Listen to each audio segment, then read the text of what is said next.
All right, high rollers, we are back in Q&A mode today. We've enjoyed a darting extravaganza of late. So many events, so many things going on. We've been in recap mode for the past few weeks, so this is nice. Been meaning to speak to this young man for quite some time, mainly because he loves the darts, but also because I am quite impressed by him. Just 15, he is a darts journalist, represents the site dartsmad.com, and has interviewed some of the biggest names in the game. He's also a player and has represented Northern Ireland twice. For the past 3 years running, he's qualified for the World Masters, and last week was in Essex for both the BDO World Championship and the World Masters. My man, Carter Guiney, joins us now. Carter, welcome to the show, man. Thanks for being our high roller today. Hello, guys. Thanks for having me on. Really appreciate it, so I do. So I'm looking forward to it as well. Yeah, so nice to have you, man. Like I said, it's been a while. We've been meaning to do this. Almost perfect, though, that we waited because so much is happening. First, the Grays Civic Hall. Quite an experience for any young player. The travel, getting settled, playing the event. A big, prestigious event, too. What was that like for you? It was brilliant because there's players all over the world playing it, like Japan and all, and Germany, the Netherlands, and all over the show. So it was just great playing in that environment. So it was good, like. Yeah, and not everyone gets to experience it, right? But it's the big show. It's the Worlds. It's a chance to strut your stuff. Not only that, but as you mentioned, all over the world, you get to meet some new people and some future friends. Yes, it was good. Yeah, met a couple of good friends with it. So it was really good. Enjoyed it. So I had a nice chat with a couple of players as well. So I did. What do you think about the youth game nowadays? So many great young players, right? Yeah, it's good. I think it's getting better and better. So I do. Just standards improving and all, and like the Leighton Bennett and Keane Barry, just awesome players, like, and they'll be in the finals of our youth in January, so that'll be a really good final, so it will. Let's talk about Leighton Bennett. I mean, this kid can play, right? So young and so brilliant already. Yeah, he's really good. I met him last Thursday and had a practice with him, and he was good, like, so yeah, I think he's really good. Like, if he continues the way he goes, he'll be a really good player, superstar. You know, I've never seen him play live. I just see him on the TV, some YouTube clips. What's the aura he gives off? Is he a real presence in the room? He just shows emotion, so he doesn't have anything loads of times, but doesn't go overboard. That's what I think. Like, that's just his game. So it is. He doesn't go overboard. It's just the way he is. It's interesting you talk about the celebrations. It seems to be part of the game now. I mean, MVG does it. Gerwin Price gets booed for it. What do you make of the way darts is nowadays with the sometimes over-the-top celebrations? But let's be honest as well, they're playing for a lot of money. In some cases, their legacy, and it's real intense up there at times. Yeah, I don't see any problem with it because at the end of the day, they're all playing for prize money and they can do what they want. Like, it's just their job, so you can't take nothing away from them. It's just the way it is with it. So I don't see any problem with it. Now, you travel around quite a bit to a lot of these youth events and play them. What is the general feeling when you're there among these kids? Is darts their future profession? Is that their goal? Or is it more about just having fun? I mean, what's the culture at these big tournaments that you attend? I know it's competitive, but what is the culture there? It's just scary, like, the amount of players that's there. Like, you never know, like, in a couple of years' time, you could be a new Van Gerwen or something. It's just crazy. Like, it's just unreal amount of players that's been there, like, so it could be a Van Gerwen or a Gary Anderson. It's just, you just never know, like. But I mean, as a player, you're 15 years old, you see what's happening with darts, especially with the PDC these days, worldwide. It's a global venture. It's so huge. It's a real opportunity, and the possibility of becoming a professional dart player does exist. Yeah, it's huge. There's lots at stake and there's loads of money and all, and for the youth it's really good. I think it's brilliant what to do the development tour and get a tour card if you qualify through the Order of Merit. So I think it's great what the PDC are doing overall. Like, just the BDO, I don't think they do that. They don't care about their youth. I think, like, that's my opinion. Like. Yeah, we're going to talk more about the BDO in a second. Seems to be a shambles over there lately, but yeah, we'll talk about it.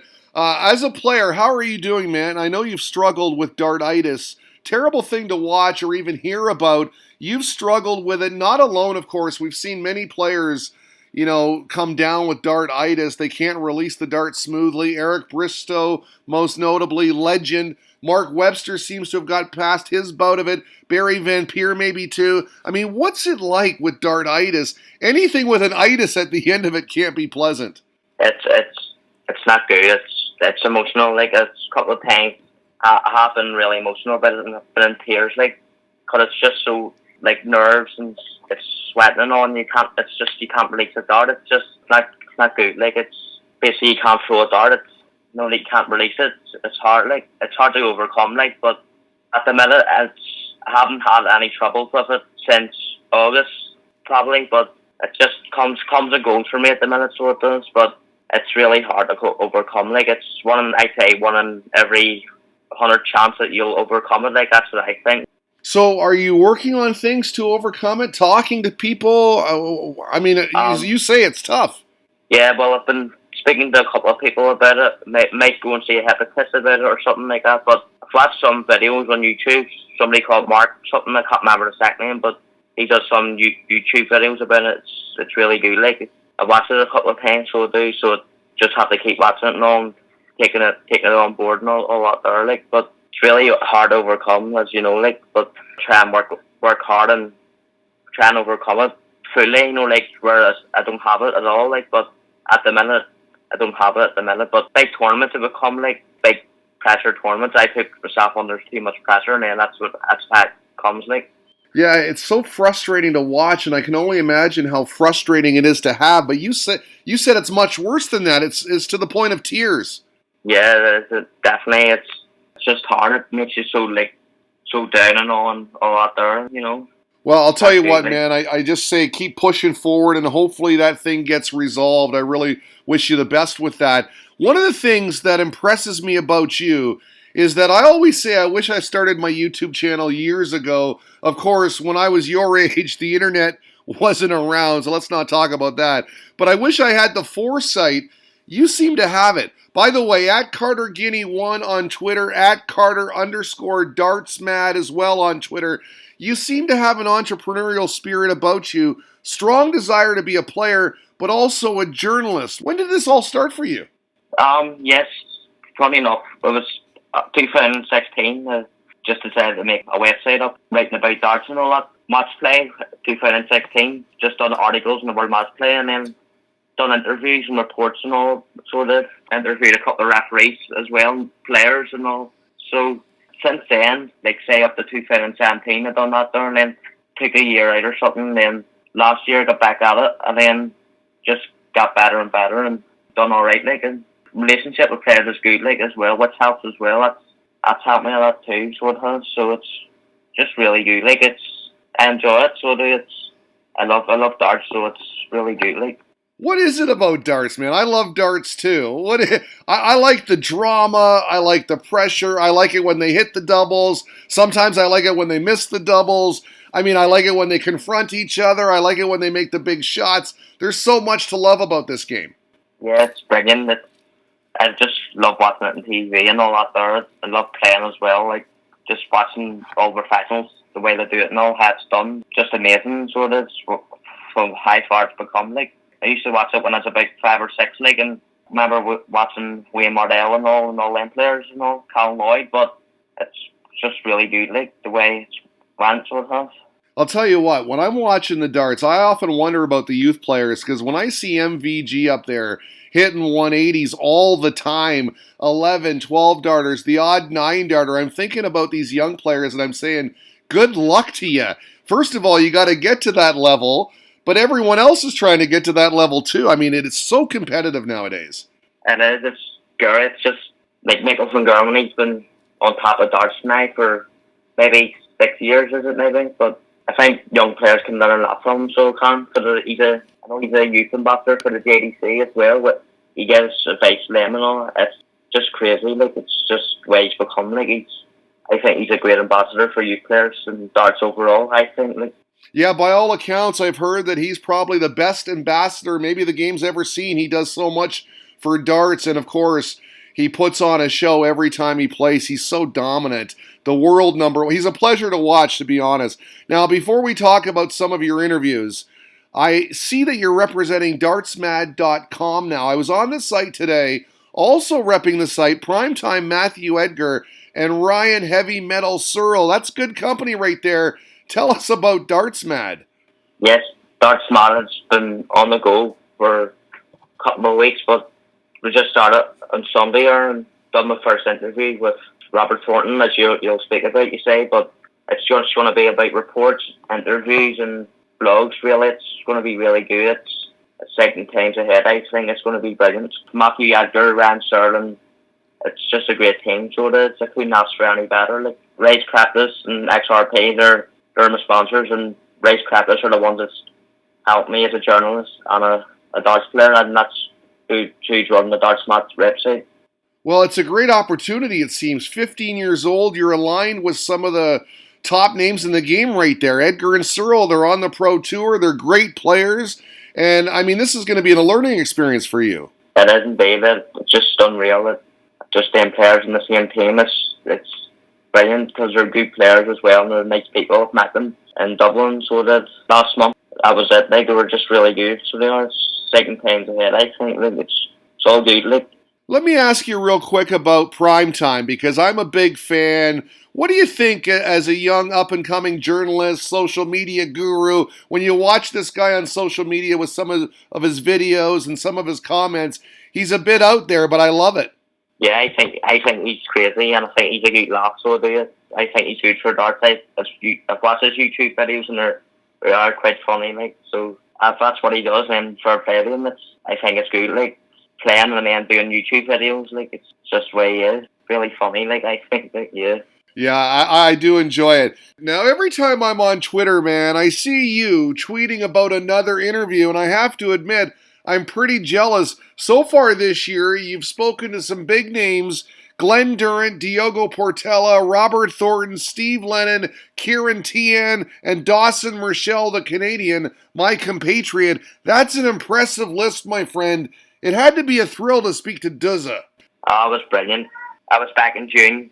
Was it June or May or something? I got on a phone call with him, and he was so brilliant to talk to. He was so down to earth. It just meant a lot to me. Just after the interview and all, he wished me all the best and whatever I do. It was just brilliant to interview him. Like, what do you think of his transition from the BDO to the PDC? It's been pretty smooth. Yeah, he's done well. So he has. He's done really well in PDC. Got the semi-finals of the World Match Play and the World Grand Prix, and he's won 2 Pro Tour titles, I think. 2 in it, yeah, something like that. Or 3, whatever it is, but he's done really well, I think. You know, I've had Diogo on myself, and now every time he plays, I'm like, come on, Diogo, Brazilian. I can't help it. I mean, what a story this man has. I'm a big fan, and I always cheer for the guy. What are your thoughts after talking to him? Yeah, it's funny enough, before I interviewed him, I actually watched your interview with Diego, so just to see what he's like, and I enjoyed it, so that helped me, so it did a wee bit. But I think he's done well. Like, he's come over from Brazil, and he's competing in the PDC circuit, and he's doing alright. Like, was it 2-3 years ago he played the Q screen, and he just missed out a tour card by one. He was at the quarterfinals, and it was gutted for him, like, because I would like to see a Brazilian PDC tour card, like, on the PDC circuit would have been good, like. Yeah, I really wish him the best, and I hope his dreams, the dreams that he's chasing right now, come true for him, because I like the guy, and he really puts a lot into the game. He's dedicated, he's going for it, and I appreciate the guts that it takes to do that. Follow your dream, right? Not everyone does it. Let's be honest, not everyone does it. Most recently, you spoke to Robert Thornton. In fact, you spent the day with him. I mean, where did this happen? What was that like for you? Yes, that was happening Sunday. It happened in the Larne Football Club. It was a last minute thing because I got back from England for the World Championships on Friday, and then I thought about it, and then kind of Saturday night, and I decided I would go to play, and I would like to interview him. So I got in touch with his management and all that there, and it was all fine. So it's a last minute thing. Then I got there on the Sunday and got a practice with him and all. He was brilliant. So he done checkouts with him and all, and finished him. Good, he was good laugh, like, and then get the interview done with him, and it was good. Like, he's just talking about his wife and all. He hadn't been good and all his personal life and all that there. Was, if he has to go back to Q school, he will. No, he'll not give up. Like, he'll not take a year or 2 years. He'll go back to Q school. So it was really good. Like, I was really thankful of him to do the interview. Like. Yeah, what type of guy is he? You said you had a good laugh. Is he? I mean, these dart players, when you meet them, are they down to earth? Yes, most of them like the Glenn Durant. I've met Glenn last month actually, and he came over and said hello to me, and I didn't even recognize him until I seen him. Like it just happened like that. Like came over close to me and just said hi, Emma, and all. That made my day. So it did. Like Sir Thornton, as you say, he's just good laugh, good character, and he is down to earth. Like he's just not there for nothing. He's just there. He cares about it and all. See, I would imagine at your age, you might find it intimidating when you're talking to these guys that, let's be honest, you're watching them on TV, and I'm sure you're big fans of some of these guys, right? Yes, Robert Thornton gave me great advice we did before I left the club. He said about I should stick to the darts as well, but he says I'm a really good player. Like, but he says about the interviews and all, just you're doing good at it and all. Obviously, enjoyed the interview and all that there. Like, just keep at it and all. And because I played him and all, I missed 2 darts to beat him, but had a good time. Like, sort of, he was really good. Like, he was funny. Like. Well, I'll tell you what, I agree with that advice. I think it's great advice. You look at Matthew Edgar. I mean, what he's doing with YouTube, he's still playing, but he's got something that he's working towards, another goal, and if he achieves it, he'll be set. And same with you, man. Start young and keep at it. That's what I say. Now, one thing I found very impressive about that interview, you're sitting there, first time you've ever done an interview with a camera, you're holding a camera, but you're not afraid to ask the tough questions. I want to play a short clip, and then we'll get your response. Just let's listen now. Do you think since winning the World Grand Prix in 2015 that your game hasn't been the best since? Well, would you say? It's not been the best. It's not been the best. I mean, we've had a lot of personal things going on, and my wife's been seriously ill for a few years. But it's one of them. It's priorities. It's what's got to come first. And to be honest with you, my wife comes first. Yeah, so you talk about how his game has dropped off the last little while, and asked him if he'd go back to Q school, and he's talking about priorities, man. You're not afraid to get right in there and mix it up. Yeah, funny enough, I was a wee bit nervous, like starting off, like, got to get on it, like, and then I just wrote down questions the night before to say I prepared for it, and just got 6 or 7 questions wrote down for him, and I wasn't afraid to ask him, like, and he done well. He answered them all for me. It was brilliant of him, like, and couldn't thank him anymore, to be honest. And how'd you find holding the camera while you were doing that? That's a good thing. Yeah, I didn't know how it was going to work out, to be honest. Like, with the camera and I had no microphone with me. Like, it was just his first time doing it, and it actually worked out better than I thought it would have done. Like, I think I'm just going to invest in getting an actual camera and a microphone and a stand, like, so it'll make interviews more better and sound quality and all that there. Like, yeah. I mentioned it off the top. We've had a darting extravaganza of late. The Grand Prix, the European Championships. We've had Players Championships, the BDO World Masters. John O'Shea with the win there. Grand Slam is coming up. No Leighton Bennett. Let's start with the BDO. I'm wondering, did you see the Chris Mason interview with At Live Darts or hear the Des Jacqueline interview on the weekly Darts cast? What's going to happen to the BDO? Seems to be in a shambles, as Chris Mason put it, inept. What insight have you got? Firstly, I just think it's just a complete joke. It's just like last week, or was it last Wednesday? I was practicing. I wasn't playing the Thursday, and it was the men's event meant to start at 2:00, and then at 1:55, the second was on the microphone and told everybody it was going to be redrawn 5 minutes before it was meant to start. And he says about there was 10 fake names in the draw. That was unbelievable. I couldn't believe it. Like 10 fake names in the draw, and then he got people in for an interview and all, and then he done contracts as well for players too. If they're playing the World Masters and the PDC World Championships, they'll have to forfeit their prize money from the Masters, which is crazy. Like, I couldn't believe it. Like, I was a last minute contract thing, so it was. Well, I remember seeing some of the clips on YouTube from the floor when all that was going down. That was a crazy scene. Yeah, it was. I actually videoed it too, and just got a shirt, like, because it was just a shambles. It was just showing people what it was like. It was every person in the room wasn't happy about it, like, and I do feel for him a wee bit, like, because it's hard for him, but at the same time, like, he could have done a better job, I think, like, yeah. Well, the players always seem to bail it out because there was some great play. It was a great event. Nice to see John O'Shea win. But I'm wondering, what do you think happens with the BDO from here? Is there any recovery? I don't see. I think it's gonna.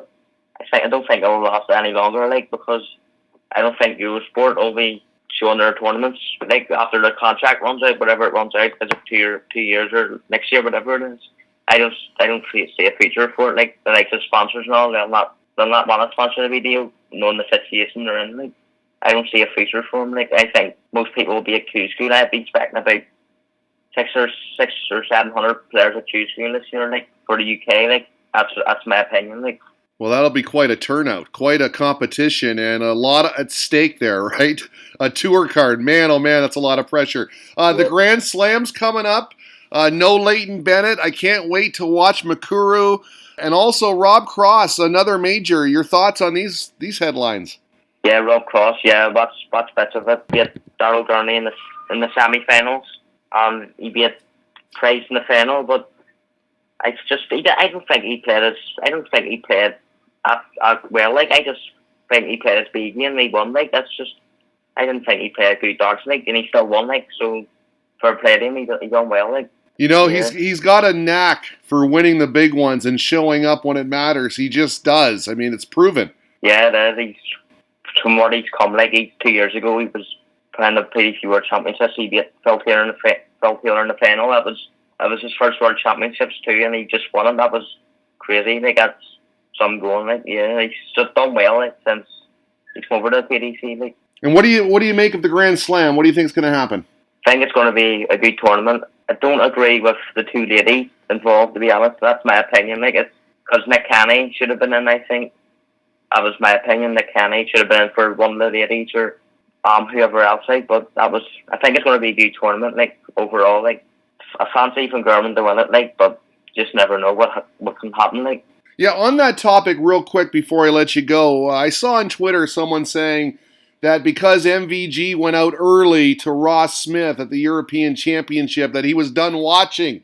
And I'm wondering your thoughts on that. Is it more interesting when MVG goes all the way and wins and dominates, or is it more interesting when he loses and bows out early and other guys are vying for the title?